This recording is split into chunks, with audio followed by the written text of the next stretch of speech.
وزارت فرهنگ تاجیکستان خبر داد که 9 یادگاری تاریخی و فرهنگی دولان زرافشان قیروقم از جمله پنجکند قدیمه، شهرک سنجرشو، شهرک حصارک،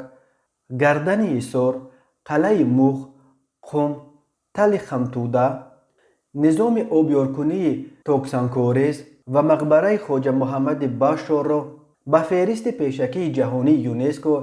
اداره علم و فرهنگ سازمان ملل متحد شامل کرده شده است. میرزا شریف عبدالسلاموف، هماهنگساز ملی عاید به مسائل فرهنگی مادی در یونسکو میگوید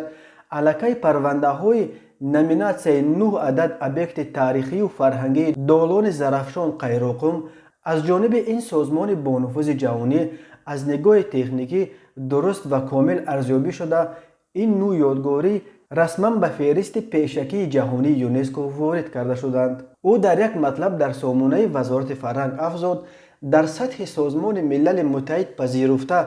و اعتراف شدن میراث تاریخی و فرهنگی ملی تاجیک کار ساده و امر تصادف نیست. این در واقع اعتراف جمهوری تاجیکستان همچون کشور صاحب فرهنگ و صاحب تمدن، صاحب تاریخ زیاده از 5500 ساله و شهرساز و دولتدار از جانب جامعه جهانی می باشد. در حال حاضر از جمهوری تاجیکستان یادگاری بوستان سرنز و باغ ملی بر روی خط اساسی یونسکو وارد کرده شده. 13 یادگاری های تاریخی و فرهنگی درجه جمهوریوی، پنجکند قدیمه، شهرک بونجکت، شهر ایسار، شهرک الینستی تخت سنگین، مدرسه خواجه مشهد، دیر بودایی اجینتیپا، شهر عصر میانگی خلبق، قلعه یمچون